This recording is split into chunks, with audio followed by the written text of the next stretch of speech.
Hey guys, gonna do a video overview for you. This is the Night Evolution or Element WMX200 replica.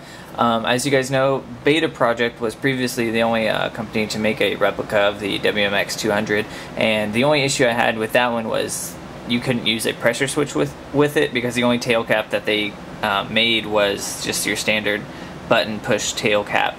Whereas with this one, as you will see, it has a standard rubber cover over the actual toggle switch, and then there's actually a port under this rubber cover for the remote pressure switch. So right now this is just the fixed mount version. Element and Night Evolution said that they are working on the swing mount version, which the Beta Project did have. But right now, just the fixed mount, not huge issue with that, as even with the Beta Project, I never swung the light up, but a lot of people do like to run offset flashlights, and the swing mount does allow that type of position for the light on the rail system. So it does have a functional rotary cap here. The offsetting sometimes works, sometimes it doesn't. Sometimes you can still activate the light even when it's in the offsetting. I'm not exactly sure why that is, but the light itself works just fine. There are two different brightness settings. If you barely push it like this, it's a low output light, and then if you push all the way in, it's the higher output. If you rotate it to the IR mode, it does have a tiny little IR. I'm assuming it's an illuminator up there. You can probably see it go on. Let's see.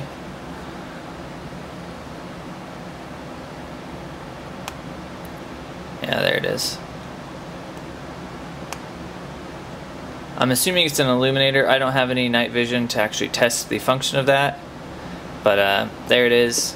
It's there. It may be useful, it may not, but it is a part of the functionality for the light. It does take two CR123A batteries. As with all of my stuff that takes CR123As, I have these stream lights in there. Other than that, you can go through the various functions with it. One thing to note, I'm going to take this little cover off. This is just, the main switch is this portion right here. So let's see, switch that back to white. Main switch is right there, but this is just if you want to use it. Main switch is right there. It has various functions. If you double push it and hold it for just a second, let's see, it'll toggle it on, so you can leave it on, and then if you double push it and hold it, it'll enter a strobe function. And then final functionality would be coming from the pressure switch. A lot of the double pushing can be activated with a remote switch as well. This is the case it comes in. It's the LA5. It's really the same case as the LA5 PEC 15. You get a little sticker sheet. You get the Velcro there. Right now, I got this one from Toy Soldier. This has the Insight trademarks laser engraved on there. I believe PX Airsoft also has the version with the Insight trades engraved.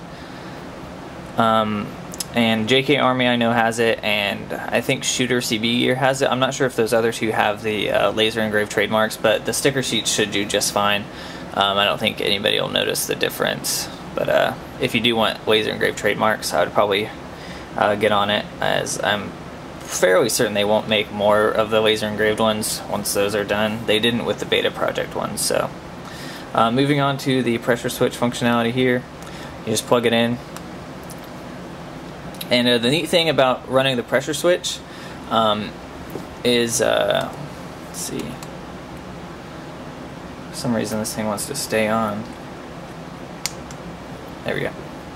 Alright, you can actually push the back of this and still retain the function of like a tail cap, whereas if you were running like a scout light or something like that, you would actually have to swap out the tail cap to retain the functionality of the button on the light itself if you were running a pressure switch. So with this one, you can have the pressure switch off to the side, and then if you switch hands or whatever, you can still activate the light on the light itself, and then you still get the low output and then high output. With the pressure switch, I don't think you can get the low output. It's always just high output, but you can still do the double tap and get the strobe function from the pressure switch, and you can, I think you can get the toggle perhaps not. There we go. You still get the toggle on it as well. So yeah, pretty neat function for the light. I really like the WMX200 mainly because of the tan color, and this color actually looks really nice. The Beta Project one I thought was a little shiny and a little gold, but this is a more subdued, kind of a metallic tan color. So yeah, there you have it. Thanks for watching. Please rate, comment, and subscribe.